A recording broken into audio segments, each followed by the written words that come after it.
Olá, tudo bem? A minha intenção com esse vídeo é falar um pouco para vocês sobre a minha experiência nos Estados Unidos da América.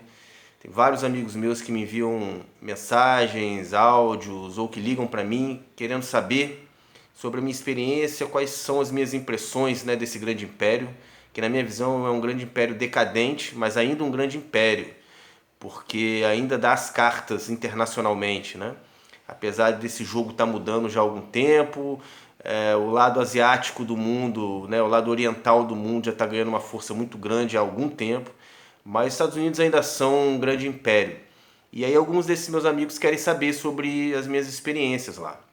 Então, se você tiver também alguma curiosidade ou alguma questão a lançar, alguma pergunta, argumentação, discordância, escreve aí nos comentários ou então me manda via direct, via inbox, para a gente começar a trocar essa ideia, porque é do meu interesse estabelecer um diálogo com quem tem assistido os meus vídeos e acho muito importante que algumas dessas questões partam de vocês mesmos.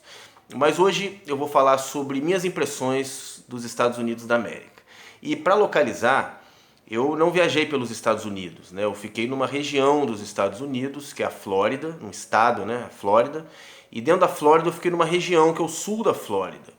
Então, desde Miami ali até mais ou menos West Palm Beach, era a região que eu ficava constantemente transitando.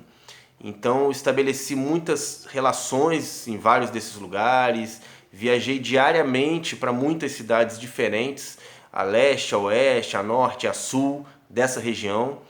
E dentro dessa experiência, eu tive algumas impressões. Uma delas é que os Estados Unidos, nessa região, se parece muito com uma grande maquete em tamanho real. E essa impressão que eu tive, ela dialogou muito com alguns escritos de um grande intelectual chamado Jean Baudrillard, francês, já é falecido, e um grande intelectual que esteve nos Estados Unidos diversas vezes, principalmente na década de 70, 80, e escreveu sobre isso, inclusive um livro chamado América, e um outro livro mais fantástico ainda para mim, que se chama Simulacros e Simulação, que inclusive é um livro que inspirou o filme Matrix. Recomendo muito, um livraço. E, bom, no que é que a minha experiência dialoga com o que ele escreve, né? É justamente o fato de que, como o sul da Flórida é todo urbano, em termos de urbanização, né? Totalmente planejado, a impressão que você tem é que você está entrando dentro de uma maquete, porque as casas são todas padronizadas, as vias são todas padronizadas, os sinais são todos padronizados, a sincronicidade do trânsito é toda padronizada. Então a impressão que você tem é que você está entrando num videogame, né? Ou numa maquete em tamanho real, onde você não sabe se você está de fato na realidade ali. É justamente por isso que me veio à mente a ideia do Baudrillard, que ele fala que a gente já não está mais vivendo a realidade, mas sim uma hiperrealidade, que é uma realidade criada por nós mesmos para dar a impressão de que é mais real do que a própria realidade. Então, um exemplo claro disso e muito simples é o fato de que o sul da Flórida é todo muito arborizado. Então, num primeiro momento, a impressão que a gente tem é uma boa impressão, né, de que tem muita natureza. Mas com o tempo você começa a reparar que a grama nunca cresce, a grama está sempre bem cortada. Você percebe que as árvores também estão sempre com o mesmo formato, ou seja, tem sempre gente ali cuidando, né, para que aquelas plantas fiquem ali. Então, a primeira coisa que a gente já fica sabendo é que não é natureza, é decoração feita de natureza, que é uma coisa que o Baudrillard fala, né? Que o que antes era decoração, de fato, o que antes era natureza, perde sua importância e vira decoração, que é o paisagismo. Lá é tudo paisagismo.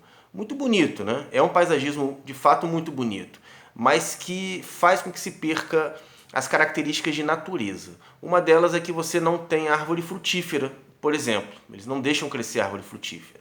Toda árvore que tem lá não é uma árvore que já estava lá, é uma árvore que foi plantada lá, né? Então, como a Flórida era pântano, a natureza de lá devia ser selvagem, obviamente, né?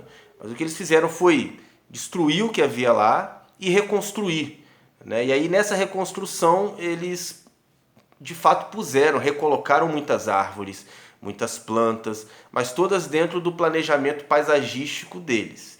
Então você vê também que além de não ter árvores frutíferas, você vê pouquíssimos insetos lá, porque eles também colocam muitos pesticidas em todos os lugares, nas gramas, próximos das árvores, em todos os lugares que a gente puder imaginar. Então a impressão que dá é que é justamente uma hiperrealidade. Você está num lugar que parece uma casinha de boneca, que parece uma maquete, que é tudo, onde tudo literalmente funciona, né? Mas funciona dentro das regras humanas, né?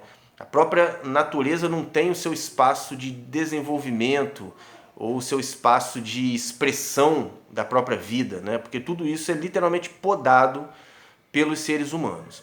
E uma outra coisa muito interessante é que também não falta trabalho lá.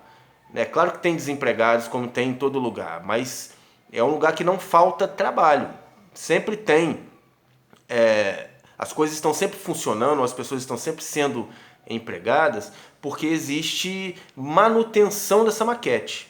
E é uma manutenção constante, né? As pistas estão sempre sendo asfaltadas ou então aumentadas, a grama está sempre sendo cortada e está tudo sempre sendo mantido. E aí também por isso não falta trabalho. E aí muitos poderiam dizer, ué, mas isso não é bom? Sim, por um lado isso é muito bom, não faltar trabalho. Mas ao mesmo tempo você vê que é justamente nesse ambiente onde a escravidão moderna do ser humano funciona melhor do que em qualquer outro lugar. Por quê? É um lugar onde o escravo é relativamente bem tratado, porque o que ele recebe é pouco, mas mesmo sendo pouco, dá para ele a oportunidade de acessar bens que tornam a vida dele minimamente confortável, coisa que num país pobre como o nosso Brasil, infelizmente isso não é possível.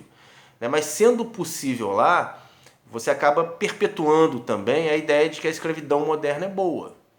É claro que essas pessoas que são escravizadas lá, a maioria delas tem de algum modo essa impressão, essa noção de que elas são escravizadas, de que existe uma diferença que precisa ser discutida. Mas no final das contas ninguém quer discutir, já que você está recebendo em dólar, que é uma outra impressão que eu tive também, que eu vou falar num outro momento, né? Que receber em dólar, o dólar parece uma moeda mágica, né? Principalmente num lugar de imigrantes. As pessoas vieram de todas as partes da América Latina, onde suas moedas valem muito pouco, e chegam nos Estados Unidos, onde o dólar, né, é a moeda que mais vale, mais do que a maioria das moedas, né, no mundo. Talvez não mais que o euro e que a libra esterlina, mas mais que todas as outras. Então a impressão de você estar recebendo em dólar é a impressão de que você está sendo mais valorizado, né? Apesar de ser papel, como todas as outras moedas, mas que tem um valor maior do que essas outras moedas na vida prática do trabalhador.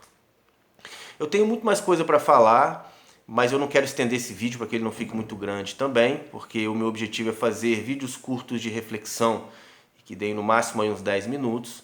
E mais uma vez eu peço que, se você tiver interesse em dialogar comigo, bater um papo, escreva nos comentários, me envie algumas questões via direct para a gente poder estabelecer essa comunicação, tá bom? Até o próximo vídeo.